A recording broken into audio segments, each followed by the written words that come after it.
All I had was a FaceTime, a cell phone to see my father.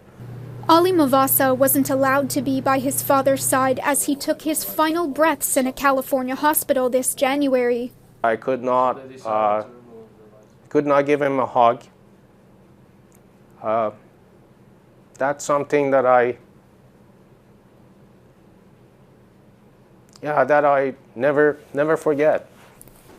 He was deemed inadmissible to the United States last year, confusing at first to the Vancouver businessman, a Canadian citizen since 2010. I'm still shocked. I can't even think about future, what's going to happen. Then Movasa realized he wasn't alone. Many other Iranian-Canadian men have been blacklisted from the U.S. too, many years after leaving their lives in Iran behind them. Apart from their country of birth, they have one thing in common. As young men, they were forced to serve in Iran's Islamic Revolutionary Guard Corps. Absolutely mandatory service. Security experts say there is no doubt the IRGC is seen internationally as a threat. The fearsome branch of Iran's military, known for domestic and foreign oppression, controls Iran's nuclear and missile programs. A section of the Corps, the Quds Force, is also considered a terrorist entity in Canada. In 2020, the IRGC shot down Ukraine International Airlines flight PS752, killing all 176 passengers on board, including 55 Canadian citizens and 30 permanent residents. They've also been involved in a number of activities that, even though we wouldn't necessarily refer to them as terrorism, have been destabilizing, violent, oppressive. But Iranian-Canadians banned from the U.S. insist there's a major difference between those who enlist and build their careers within the IRGC and those conscripted into service. Conscripts have been known to be involved in a number of menial duties, cooks, clerks, guard duty, but at the same time, it is also likely that in some cases, conscripts can also be deployed in war zones. Men in Iran face harsh penalties for refusal to complete conscription, including ineligibility to obtain a passport and imprisonment. I did not have a choice. If I had a choice, believe me, I would have chose to go to another military branch. Toronto urologist Dr. Ardalan Ahmed was deemed inadmissible to the U.S. in 2020. A dream teaching job in Florida dashed because of his mandatory IRGC service more than 15 years ago. All I did, 2 weeks a month, I was seeing patients.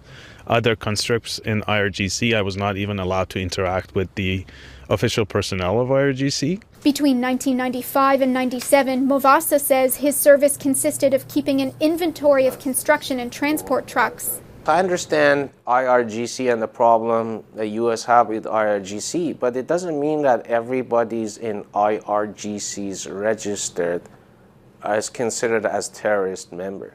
The symbolic value of the U.S. terrorist listing not in question, but this former Department of National Defense analyst criticizes its scope and effectiveness. To use tools that are so sweeping and that have such a massive impact on a lot of innocents is really not the way to go. There are other ways to address this real threat that are much more precise.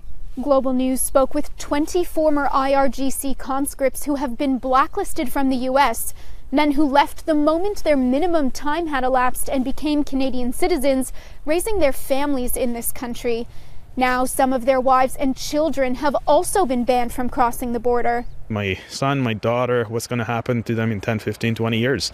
In recent weeks, delisting the IRGC as a terrorist organization has been raised as U.S. President Joe Biden tries to revive a multilateral nuclear deal with Iran. Such a concession is far from certain, but for now remains the only hope for former conscripts in Canada who want to clear their names in the United States.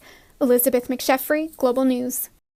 I got cold, I felt I'm frozen now. It was supposed to be a worry-free family Christmas in Cancun when Shora Hosseinzadeh Kordi was told by Mexican officials his vacation was over before it began. They didn't even let me see my family. He was immediately put on a plane back, reluctantly leaving his wife and 2 children behind. My younger son, he's just 5. He was just keep asking me, did they hurt Daddy.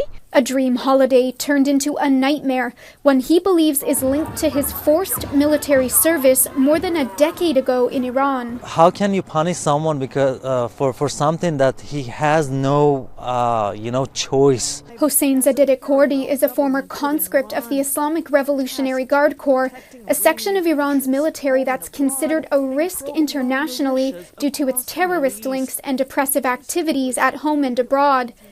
In 2020, the IRGC shot down Ukraine International Airlines flight PS752 above Tehran, killing all 176 people on board. It's the ideological army whose purpose is very specifically to defend the regime, not defend the country. But in Hossein Zadeh-Kordi's 20 months of compulsory service, he insists he had nothing to do with those types of military operations. His job as an engineer, repairing electrical equipment. We were forced to serve there, and we had to do that, and we did it. In 2019, the U.S. government declared the IRGC a foreign terrorist organization, meaning even those conscripted into service could no longer enter the country. After being blacklisted, several Iranian-Canadians have reported being detained, interrogated, and deported from other countries, their boarding passes stamped with quadruple S's, an American code that stands for Secondary Security Screening Selection. We never knew that this service can affect my life in Canada. Montreal's Javad Mokhtarzadeh says being barred from doing business in the States cost him his paper company. The cruel connection. He says all he did for the IRGC was fill out paperwork. Making matters worse, he says even coming home to Canada has been made uncomfortable, with Canadian border agents asking him to produce an Iranian passport on top of his Canadian one. They don't believe that we are Canadian enough. It's estimated tens of thousands of Iranian Canadians have a connection to the IRGC, many not by choice.